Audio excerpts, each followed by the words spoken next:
It kind of feels like we made it to the end of the week like 2 days ago. I always start off these Friday morning pits, the mailbag edition of the Morning Pit, by saying, well, we made it. We made it to the end of the week. But when it's the Friday after Thanksgiving, it sort of feels like we made it to the end of the week already a couple days ago. So we're already, this is the extended weekend. I know a lot of people have to work. I have to work today. I have stuff I have to do, and I'm sure you do as well. I have...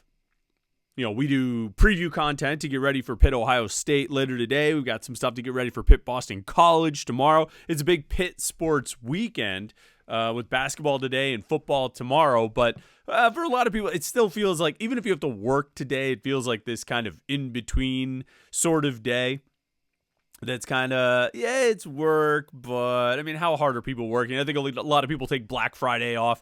Anyway, look, speaking of Black Friday, don't forget that Home Field Apparel has a great deal for you on the Black Friday sale. All right, and you can get it right now, 30% off the entire site when you use the promo code BFCM24. Okay, 30% off the entire site. All of their great Pitt gear, or a sweet UIC sweatshirt if you want a UIC hoodie like the one I've got on, but their Pitt collection is unparalleled. It's awesome, and you can get it for 30% off everything on the site. We usually have our promo code to get you 15% off on the site on anything at homefieldapparel.com. Here you're getting 30% off with the promo code BFCM24. BFCM24. This isn't like one of those other sites that gives you like, oh, yeah, we have a great discount on these sale items where there's only one size of pants available. This is 30% off the entire website at homefieldapparel.com. So go check it out. Again, the promo code BFCM24. We got great questions this week, one or two to wrap up from last week, and then some great questions from the Pitt fans in this week's mailbag. So let's jump into it. The Morning Pitt Mailbag right here on youtube.com/Panther-Lair.com.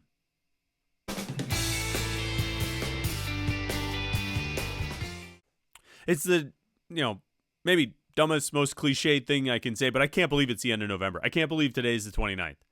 It's crazy. Like I just happened to look down at something there while the music was playing, and I was like, holy cow.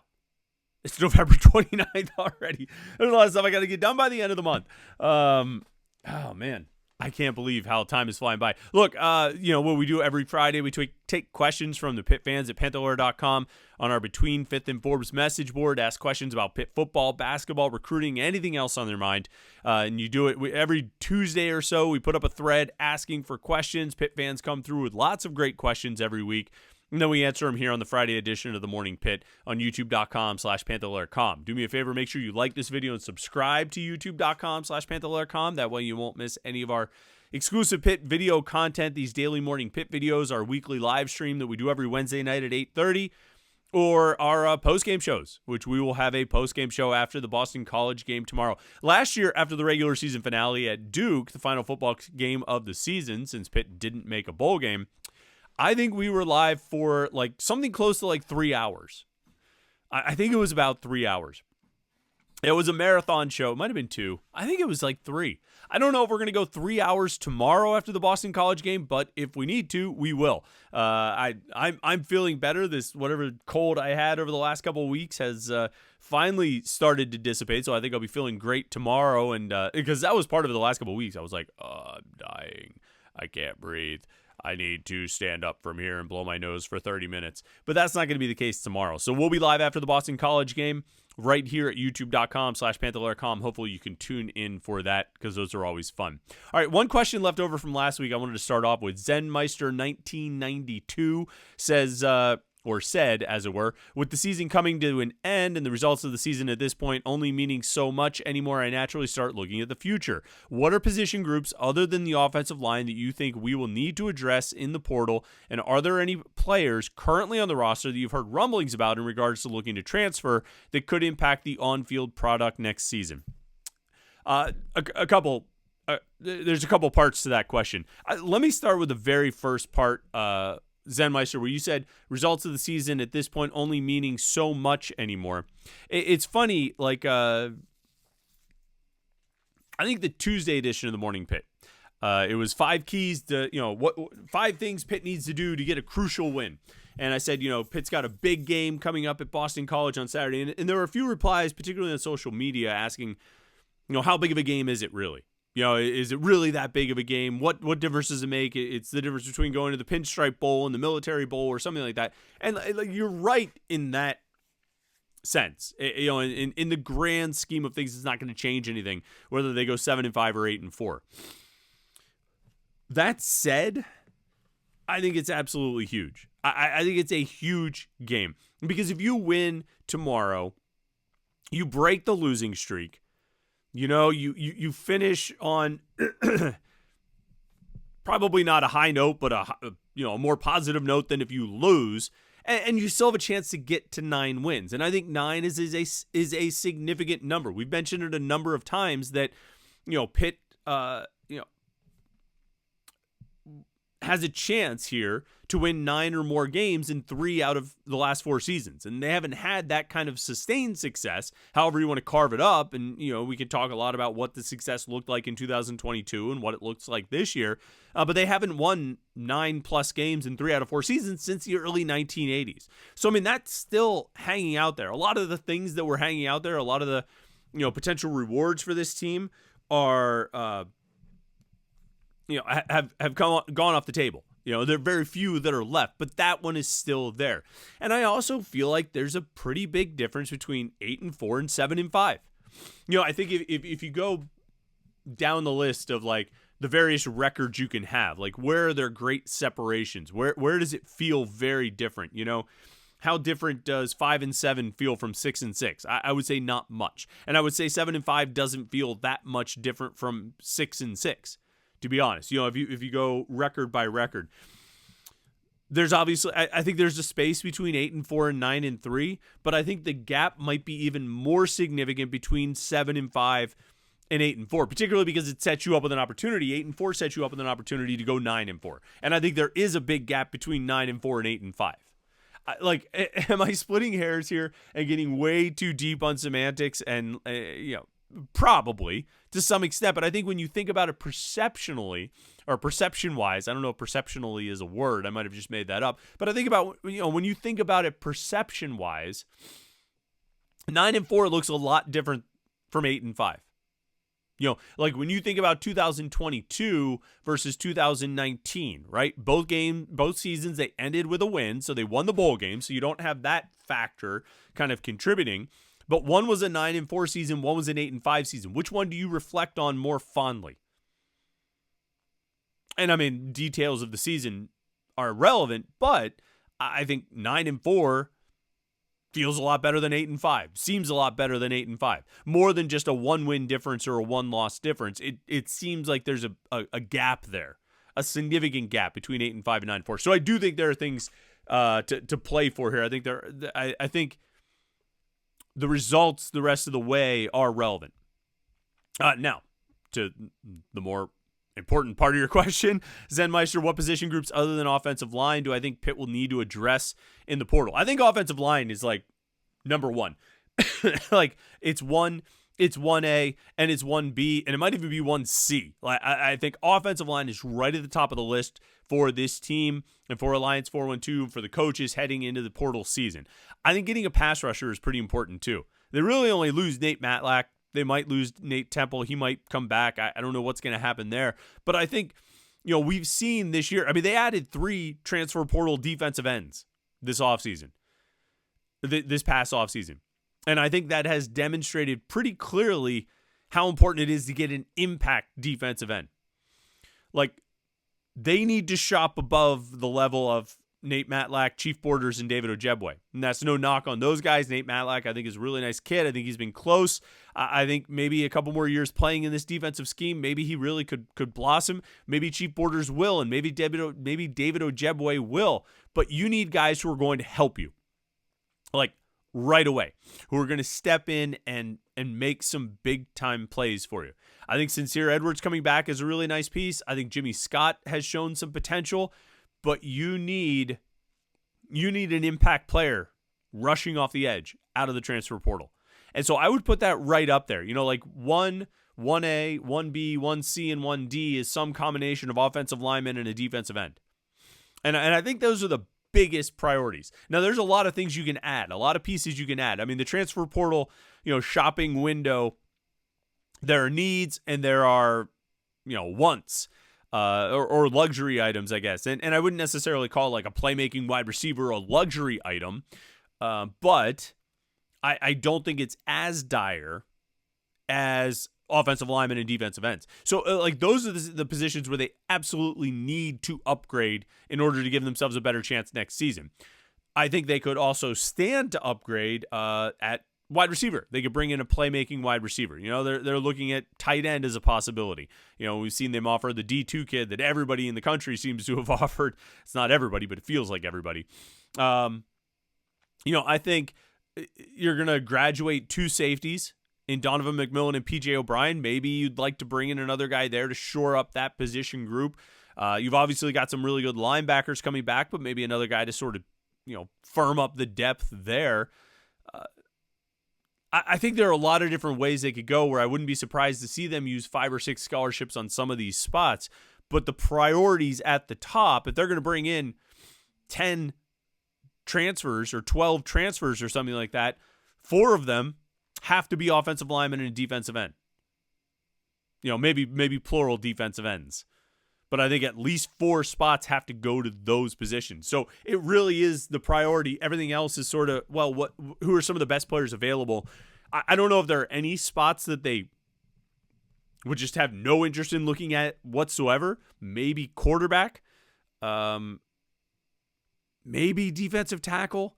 I think they've got some talented youth that, with Isaiah Neal and Francis Brew and Jasir Whittington. I think you've got a great foundation there, bringing in one guy in the recruiting class, and then you've got, Sean Fitzsimmons as well coming back. Nahki Johnson has eligibility left. Nick James has that might be the one position where I'd say, no, they don't really need to look for anything. And maybe corner as well. It seems like everybody's coming back at cornerback. They've got young players like Shadarian Harrison and Jeremiah Anglin who haven't really played yet, but I think are really talented, and there's a lot of hype and excitement for. So maybe those 2, maybe those 3 spots, I would say quarterback, defensive tackle, cornerback, they should be okay and not really need portal help. Maybe you'd like some experienced depth at quarterback, but I'm not sure what you're really going to find. It could be like the kid from, they bring in a guy from like Dartmouth or somewhere a couple years ago, or Elon, or no, not Elon. Might have been Dartmouth. Remember they brought in a guy? Doesn't matter. That would be, those would be the priority positions to me. And as far as guys leaving who are going to make, on-field impact guys who could leave, I don't know any rumblings. I tend to think if you look at the scholarship board, you look at the roster, you can get a pretty good idea of guys who are probably pretty likely candidates to go. Guys who are maybe 2nd or 3rd year players and have been passed up by younger players, maybe even 4th year players who've been passed up by younger players, aren't seeing the playing time. There will probably be a couple of guys who are projected starters or 2 deep players who go into the portal. I think you should probably go into every offseason expecting that. You're going to lose not just the obvious guys who've been passed up, who maybe need to get an opportunity at a lower level, but you're going to lose a handful of guys. Hopefully not more than 2 or 3, but you're going to lose a handful of guys who are projected 2 deep players. And they go, what do the kids say? They chase the bag. That's fine. Like, it's bags are meant to be chased, right? But I think, specific names, I don't know. But I think you should probably expect to see some guys like that go into the portal. Let's see.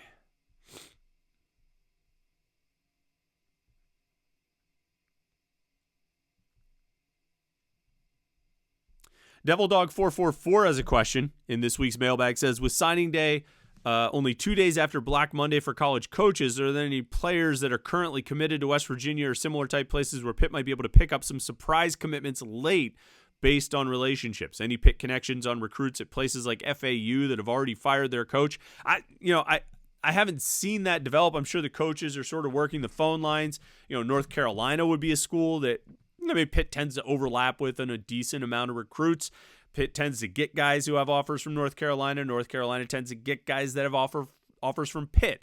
And so I would think you make a few phone calls there, especially if there was a guy or two who took an official visit to Pitt over the summer and ended up committing to a place like North Carolina or one of these other schools that are going to have coaching changes. I don't see a ton of surprises coming next week, but if there are, that's probably where they would come from. Is somebody who comes on the market late, and then with this early signing day, which really is a signing period, so you're not just trying to get it done by Wednesday, but you're trying to get it done, over the course of the next week or two. Maybe there's an opportunity there. Maybe there's an opportunity to circle back on somebody you had a relationship with, somebody you had on campus for an official visit, and you might be able to add them to the class late. It's going to be really interesting, I think, with signing day so early. It's going to be really interesting to see when we look back at how that affected or impacted the decisions that these schools make and when they make the decisions to move on. If it makes sense that if in the first week of November you're not sticking with this guy, do you drop him right away so you can get something in place and hold on to your recruiting class and not lose too much of your roster to the transfer portal? Do you try to wait until after signing day to make that move? I mean, you're probably going to lose a lot of your recruiting class anyway. I think figuring out the timing is going to be pretty interesting. And then if they do end up adding a summer signing day, which I know Pat Narduzzi advocated for, and I mean, I've been advocating for, years, having a late June, early July signing period and just get that done, particularly with the June official visits now. I wonder if that changes it. I also, if you do a summer signing period, do you then also still have a December signing period, or you just have it in the summer and February? Do you have 3 signing periods? Who knows? Who knows what's going on? I certainly don't.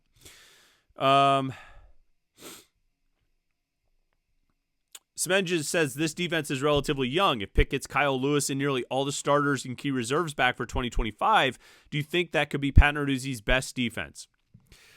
I think, generally speaking, this whole team, if they return the right guys, has a chance to be pretty good next year. I really do think that. Specifically on the defense, I don't know if it'll be Pat Narduzzi's best defense. I think the best defense Pat Narduzzi has had was either 2019 or 2020. 2020, they had 2 All-Americans at defensive end. And I'm not sure I see that happening next year. Again, unless they're able to bring in the right guys from the transfer portal. And I think this defense only really reaches its apex if they have that pass rush. If the defensive ends are consistently winning down to down on in passing situations. Because if you don't have that pass rush, it's too easy to pick this defense apart.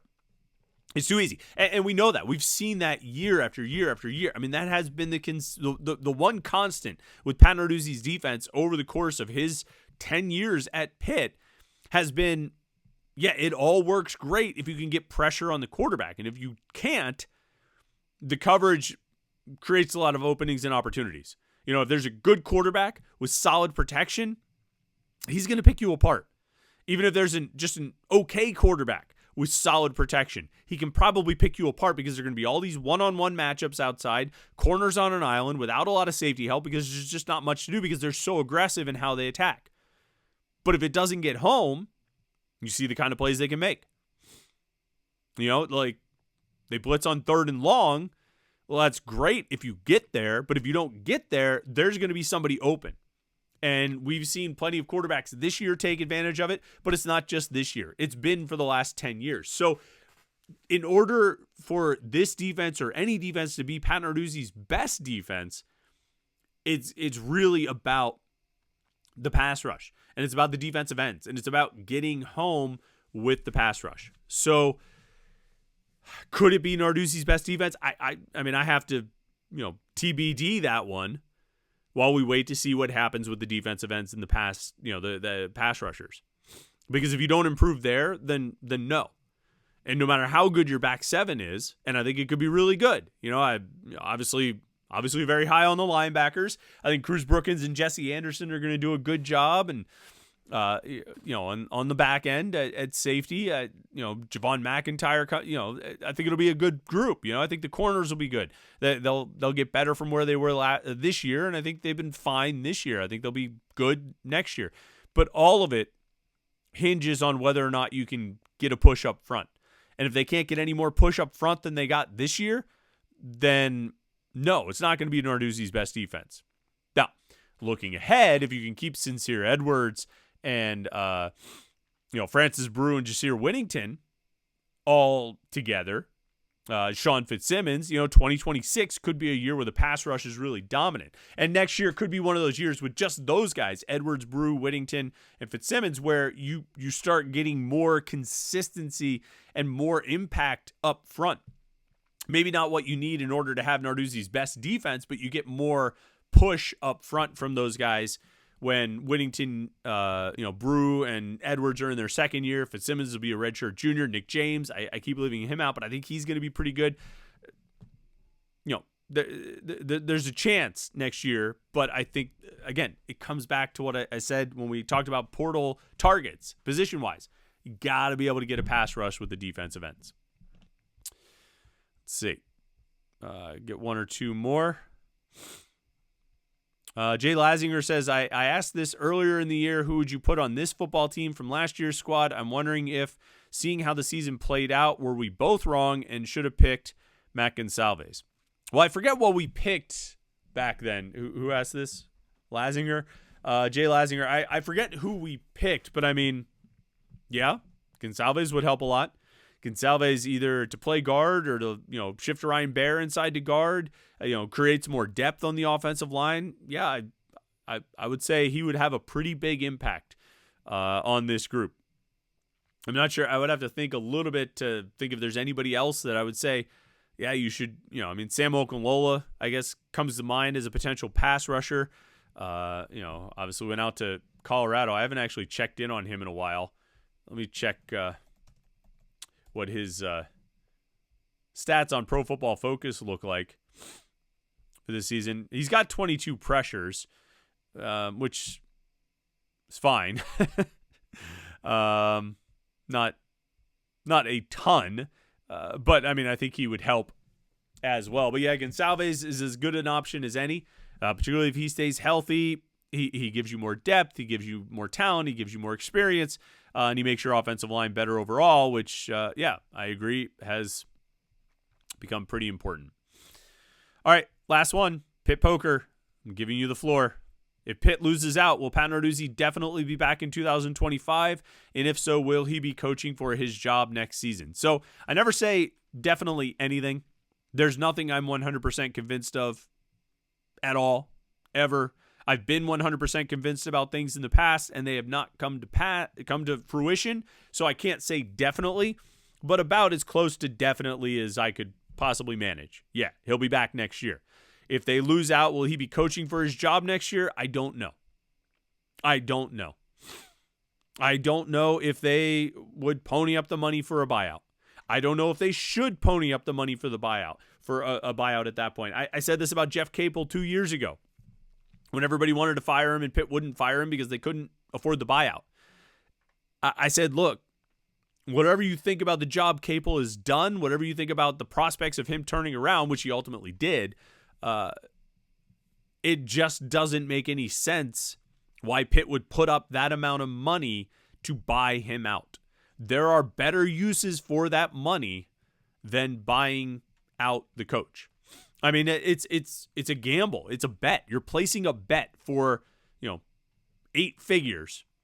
You're placing an 8-figure bet that you're going to get the next coach right, and he's going to make up that money. Make up how much you lost in buying out that coach. I don't think you get good value on that wager.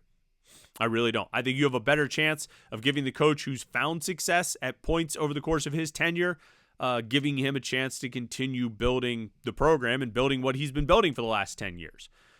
So is Narduzzi coaching for his job in 2025 if they lose out?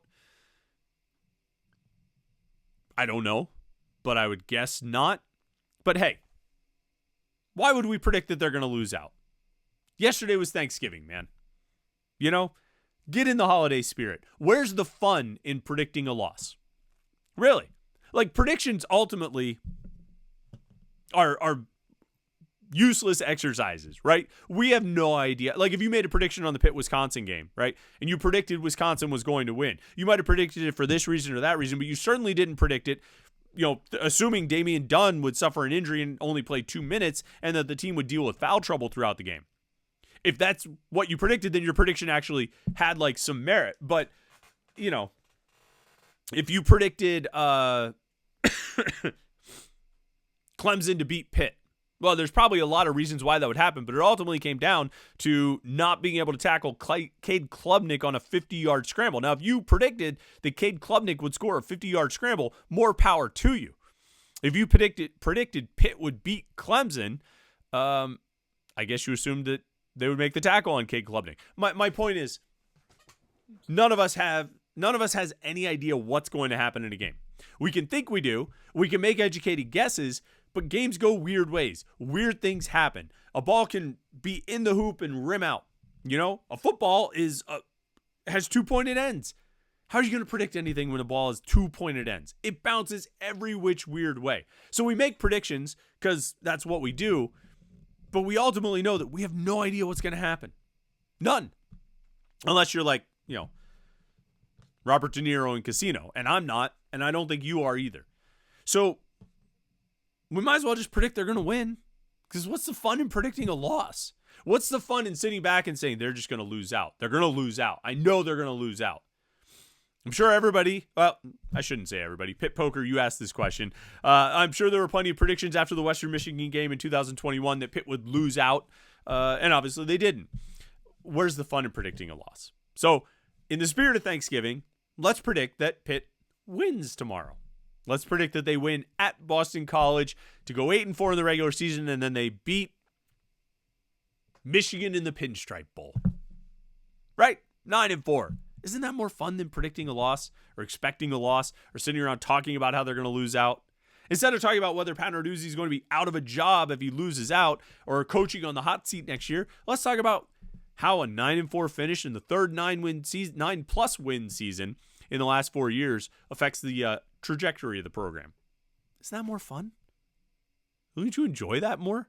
Come on, man. Get in the spirit of the holidays. We're officially in the holiday season, Pitt fans. So enjoy the holiday season. All right. I hope you had a great Thanksgiving yesterday. Make sure you like this video and subscribe to youtube.com/Panther-Lair.com to never miss any of our Pitt video content.